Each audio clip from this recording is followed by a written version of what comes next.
Tendance, avant d'en parler, on va avoir un petit extrait des gentillesses que balance Johnny, raconté par Amanda Ster, qui est donc l'ex-Madame Bruel, aujourd'hui Madame Sinclair, je crois, pour ceux qui s'intéressent aux people, et qui a raconté ça au micro de Nikos, papa, sur Europe 1. Vous allez voir un peu, grosso modo, le genre de choses que Johnny raconte dans son autobiographie, qui est donc sortie aujourd'hui, qui s'appelle Dans mes yeux.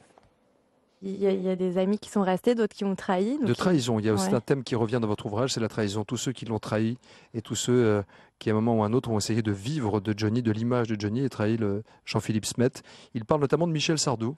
Oui, il balance, on peut dire. Il balance sur Sardou. Ouais, hein. Ce qui était intéressant, c'était de faire un livre sans gueule de bois. C'est le livre d'un rocker, quoi. C'est un type qui dit les choses. Donc, il dit aussi à quel point ils ont été amis. Il raconte des anecdotes hilarantes sur Sardou. Et jusqu'à cette fin un peu décevante où Sardou s'est moqué de ses petites filles, de ses petites filles adoptives sur scène. Et ça a été une vraie blessure et un rejet. Voilà, alors Sardou en prend pour son grade. Claude François, son producteur, ancien producteur Jean-Claude Camus. Adeline Blondiot, son ex-femme. Adeline Blondiot qui va porter plainte apparemment. Oui, elle porte plainte. Elle porte plainte, vous confirmez? Ce que je peux comprendre. David Hallyday, même son fils, pour lequel il a des mots pas extrêmement très gentils. Il déclare qu'il ne croit pas au fils à papa, en disant que comme il a été élevé dans le confort, il n'a pas conscience des problèmes, donc il n'a pas la rage de vaincre et l'envie d'y aller. Le fils de Johnny Hallyday, c'est comme ça, vous savez, c'est petit spermatozoïde qui... Voilà, bon. Bon, d'habitude, en tout cas, Johnny n'est pas du genre à balancer. Qu'est-ce qui lui a pris? Est-ce qu'il a d'un coup la crise de la 70aine? Qu'est-ce que vous en pensez, Pierre? Par exemple, vous avez suivi cette histoire? Non. Pas du tout. Vous connaissez Johnny Hallyday? Oui, je connais Johnny Hallyday. Ouais. Je l'ai même vu à ses tout débuts. Ouais. À ses tout débuts. Donc, dans une émission de variété, je ne sais plus son titre, à laquelle j'ai participé, je ne sais plus pourquoi d'ailleurs. Mais bref, je l'ai rencontré, il était tout jeune homme. Bon, donc, moi, je trouve bizarre, parce qu'il n'est pas le seul à faire ça en ce moment. Non. Il y a plusieurs bouquins comme ça dans ce style. Et donc, je trouve assez bizarre, comme ça, de régler ses comptes de cette manière-là. Parce que, peut-être c'est plus simple de les régler face à la personne qu'on agresse. C'est plus courageux en tout cas. Oui. J'imagine que même vous, au fil des années, il y en a des dossiers certainement sur des gens croisés dans ce milieu-là. Il y a des dossiers extraordinaires. Est-ce que ça vous viendrait à l'idée de balancer un jour? Pas un seul instant. Voilà. Pas un seul instant. Par respect aussi. Oui, bien sûr. Puis enfin, je ne m'en estime absolument pas le droit. Et je ne vois pas comment je serais juge de ce monsieur ou de cette dame. Bon, même si parfois, dans ma vie intime, je me dis, en regardant la télévision, en écoutant la radio, je me dis, ah, le salaud, qu'est-ce qu'il a fait ça? Ou la salope, excusez-moi, comment a-t-elle fait ça? Ouais. Bon, mais jamais je ne le rendrai public, jamais. Mais peut-être que quand on vieillit, un respect particulier. peut-être que quand on vieillit, Pierre, on peut avoir envie de se lâcher et de se dire, bah maintenant j'en ai plus rien à foutre, attendez, et on balance. C'est le cas de Johnny. Oui, c'est vrai. Moi, je suis à 83, il est à 70, donc. Le gamin. C'est un bébé, ça. En fait, on a oublié, parce que là, il y a le livre, mais il y a eu les grands articles dans Le Monde avec Rondeau.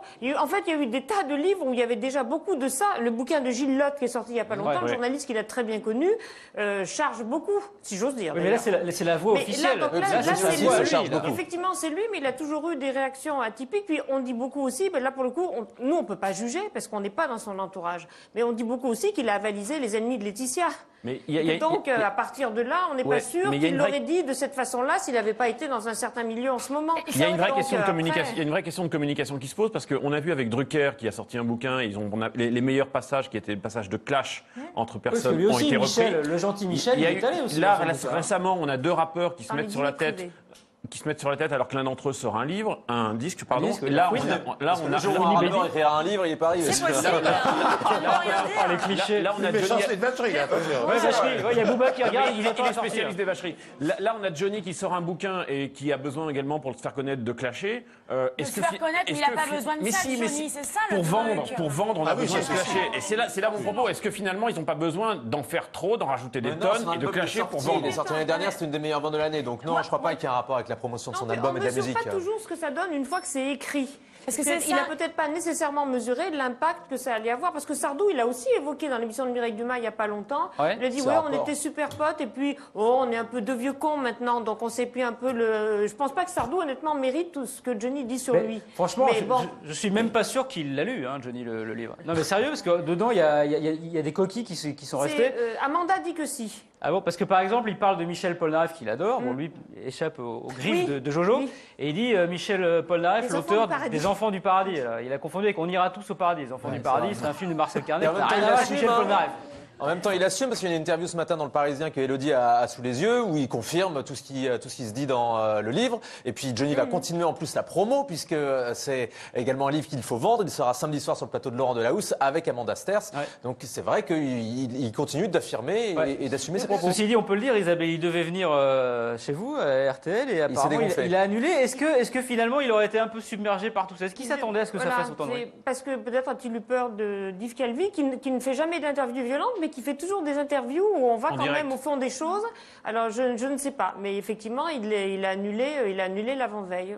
Et il a encore des choses à dire, Johnny, puisqu'il y aura un tome 2 avec Amanda Sters qui sera en préparation. Un tome 2? Absolument. Oui, il va raconter quoi, la vie qu'il n'a pas encore vécue?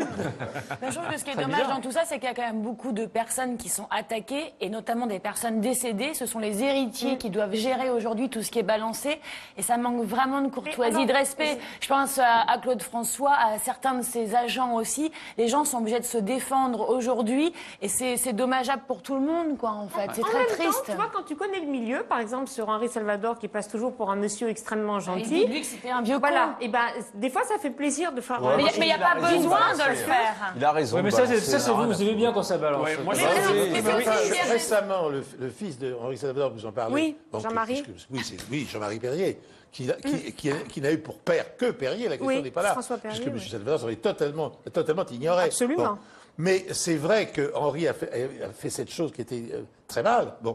Mais cela dit, moi personnellement, j'ai beaucoup travaillé avec lui. C'était un homme absolument charmant en tant que relation professionnelle. J'ai jamais eu à reprocher quoi que ce soit à Henri en tant que professionnel. Tout ça est subjectif. Tout ça est subjectif. Ce qui est dommage en revanche, c'est qu'il y a des choses très belles dans le livre sur des gens qu'il a aimés et que nous, c'est vrai que dans les médias, on reprend que les choses négatives. Ça, c'est le principe des bonnes feuilles. Je suis allé voir dans les réseaux sociaux un peu ce qu'il disait, et en fait, tout le monde se moque de Johnny. C'est à peu près unanime. Il a absolument tout le monde contre lui. Et ce qui est intéressant, c'est de voir si ça lui permet de gagner en popularité sur cette tranche de gens. Et ça, il ne gagne pas en popularité puisque ce nombre d'abonnés sur Twitter ne progresse pas. Et ces fans qui sont d'habitude, qui disent amen à tout ce qu'il fait, sont un peu partagés sur le bouquin. On a justement des messages qui ont été postés aujourd'hui sur Twitter, sur les réseaux sociaux concernant cette affaire, ce livre de Johnny qui fait beaucoup de bruit. Le premier, le voici. Yo mama, Adeline Blondiot est restée trop longtemps sous le soleil. C'est référence au fait que, voilà, apparemment, Johnny est très dur avec son ex-femme. Ils ont été mariés. Il dit oui, elle n'a pas arrêté de me cocufier et elle se tapait tous les petits jeunes de Saint-Tropez.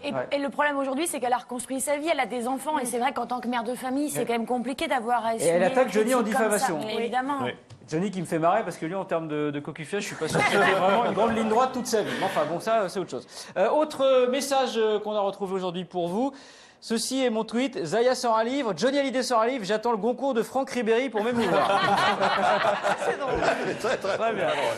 Laura, notre petit sondage qu'on a lancé sur l'appli Live avec nos amis qui nous regardent ce soir, est-ce que vous pensez que Johnny a raison ou pas de balancer finalement? Mais petite majorité, 55% pensent que non, il a tort, enfin il n'a pas raison de balancer. Ouais, ça sert à rien. C'est mitigé. C'est mitigé. Bon. Au départ, c'était même 50-50. Après, le sondage a un peu évolué. Enfin, la plus belle phrase, c'est la première fois que je suis mort, j'ai pas aimé, alors je suis revenu. Ouais, c'est la dernière phrase. Mais ce qui est étonnant, c'est que ça soit Amanda Sters, qui est quand même la caution chic, finalement, du livre, qui se soit prêté à ce jeu-là. Je trouve que c'est assez étonnant. Après, c'est du positionnement, après, c'est du marketing. On va pas rentrer là-dedans, mais voilà, elle a fait un bouquin sur Jagger, le côté rockstar, toute une approche marketing.